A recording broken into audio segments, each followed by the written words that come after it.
Today we will do our fourth chapter in our sixth class coursework. The title of the chapter is The Old Clock Shop. Let's start the chapter. Christmas Eve had arrived as last minute shoppers were going home. A thick white sheet of snow lay over Salt Lake City, USA. ये Christmas ewe की बात है, Christmas के दिन की बात है. Last minute है, दुकानें बंद होने लगी हैं, सभी शॉपर्स घर जाने लगे हैं और यूएसए में सॉल्ट लेक के पास, सॉल्ट लेक सिटी में चारों तरफ बर्फ़ की सफ़ेद चादर बिछी हुई है. Yet the lights were still burning in the old clock shop as Ray its old deaf owner worked on a clock he had sold that day. लेकिन फिर भी जो पुरानी क्लॉक शॉप है रे की, जो रे हैं वो डीफ हैं. डीफ मतलब बहरे. वो जो बहरे हैं उस दुकान के जो मालिक हैं वो एक क्लॉक पर काम कर रहे हैं जो उन्होंने उस दिन बेची है.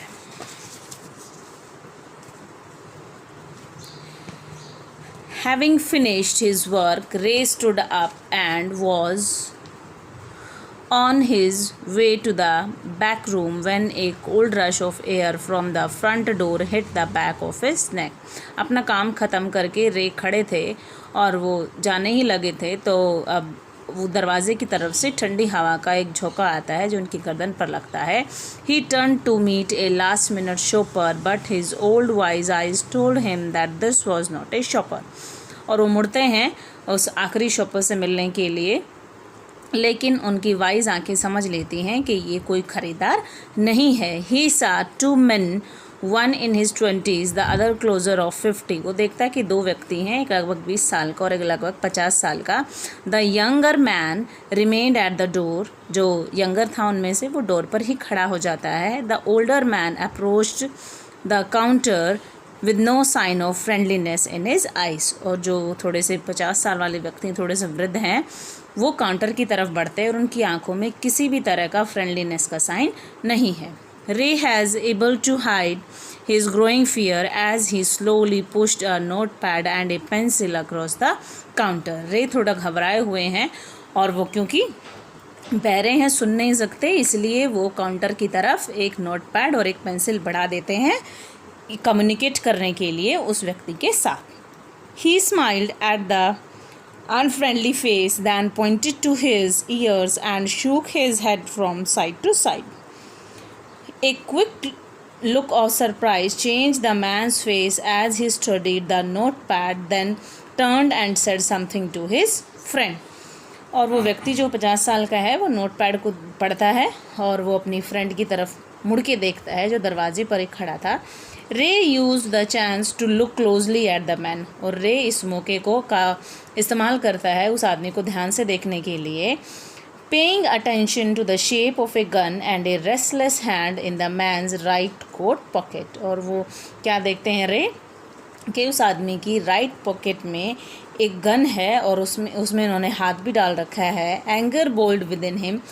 उनके अंदर से गुस्सा निकलने लगा. But it was kept down by an inner voice that said. लेकिन उनके अंदर से आवाज़ आती है जो कहती है बी स्टिल, शांत रहो. He wrote on the note pad. वो नोट पैड पर लिखते हैं मे आई हेल्प यू. क्या मैं आपकी कुछ मदद कर सकता हूँ. For the first time the older man look directly at रे एंड स्माइल. वो जो व्यक्ति है वो रे की तरफ पहली बार डायरेक्टली देख रहा है और मुस्कुराता है. ए क्रूअल मोकिंग स्माइल. उसकी जो स्माइल है वो भी काफ़ी क्रूअल है और व्यंग्यात्मक है. They both understood why he was there, why his friend remained at the door. वो दोनों समझ चुके हैं कि वो यहाँ पर क्यों आया है और उसका फ्रेंड डोर पर ही क्यों खड़ा है. They looked like men who were down on their luck and were now ready to try something they would later be sorry about. वो दोनों व्यक्ति अपना भाग्य आजमाने के लिए आए हैं कि शायद यहाँ से वो आज कुछ लेके जा सकें जिसके लिए हो सकता है बाद में उनको पछताना भी पड़े. The clock ticked on. Ray calmly wrote another message. Clocks जो हैं वो टिक टिक कर रही हैं और रे बड़ी शांति से दूसरा मैसेज लिखते हैं नोट पैड पर। Have you come to pick up a clock और वॉच? क्या आप कोई क्लॉक या वॉच लेने के लिए आए हैं, पिकअप करने के लिए आए हैं? Then he pointed to the lawn board filled with hanging clocks. फिर वो लॉन बोर्ड की तरफ इशारा करते हैं, दिखाते हैं कि अगर आपको लोन चाहिए तो आप वहाँ से भी ले सकते हैं। एंड पॉकेट वॉचेस टंगी हुई हैं उस लॉन बोर्ड के ऊपर, क्लॉक्स उस पर हैंग कर रही हैं। He was not a pawnbroker, but at the same time couldn't say no to the needy people who placed their old watches or clocks before him for anything they could get. और रे जो है वो एक kind आदमी है, वो कभी किसी को मना नहीं करता है, और अगर कोई उसके पास लोन लेने के लिए आता है तो वो दे देता है, बदले में वो उनकी घड़ियाँ रख लेता है। He loaned more than he should. कई बार तो वो लोन ज़्यादा भी दे देता है जितना उसको देना चाहिए, उससे ज़्यादा। They would be there when the owners wanted them back. और जब मालिक को घड़ी चाहिए होती है तो वो वापस वहाँ पर आ जाते हैं। At the same price he had paid with no interest. और वो जिस प्राइस पर उसने घड़ी लोन दे रखा होता है उसी प्राइस में घड़ी वापस कर देता है मालिक को, वो पैसे उनसे वापस ले लेता है। Then the older man seemed to feel a little easier. फिर जो वो बूढ़ा आदमी है थोड़ा सा अब easy फील कर रहा है। Took out his hand from his pocket and quickly looked at the watch on his wrist. वो आदमी को भी शायद ये बात कुछ समझ में आ गई है, शायद उसको पैसों की ज़रूरत है, तो उसे याद आता है कि उसके पास भी तो एक घड़ी है। वो अपनी वॉच की तरफ देखता है जो उसकी कलाई पर बंधी हुई है। How much will you give me for this? और वो आदमी पूछता है कि इस घड़ी का आप मुझे कितना देंगे? The man wrote. वो आदमी लिखता है। रे notice the little shame in the grey eyes looking at him. और रे नोटिस करता है कि उस आदमी की आंखों में कुछ शर्मिंदगी है। The watch was nothing special and yet had great powers. उस घड़ी में कुछ ज़्यादा कुछ स्पेशल नहीं था, लेकिन फिर भी वो अभी भी अच्छी खासी दिख रही थी। It was something to exchange. इसको बदला जा सकता है। A way out of a bad situation, knowing that great need had brought the man to his shop in the first place, Ray asked. और वो रे समझ गया है कि ये शायद किसी ज़रूरत में ही यहाँ पर आया था, तो रे उससे पूछता है how much do you need for it? आपको इसके लिए कितना चाहिए? The reply came back on the note pad, what ever its worth. तो वो आदमी रिप्लाई में नोट पैड पर क्या लिखता है कि जितनी भी इसकी कीमत हो आपकी नज़रों में आप मुझे दे दीजिए।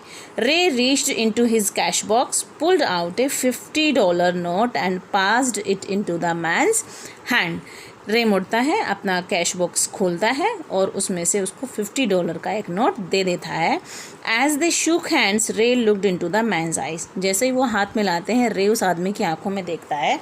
दे सीम्ड टू से, और ऐसा लग रहा है कि वो आंखों ही आंखों में उसको थैंक यू कह रहा है। They both new the watch wasn't worth that much.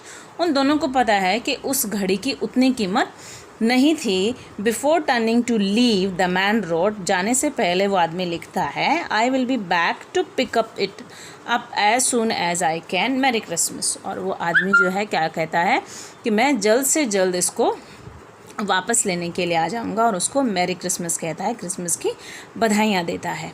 The little story ended on the half hour with the clock striking all together. और ये छोटी सी कहानी ख़त्म हो जाती है आधे ही घंटे में। क्लॉक्स जो है वो स्ट्राइक कर रही हैं। The time pieces which had been looking on silently all the while rang out the time with such feeling that even Ray thought he could hear them.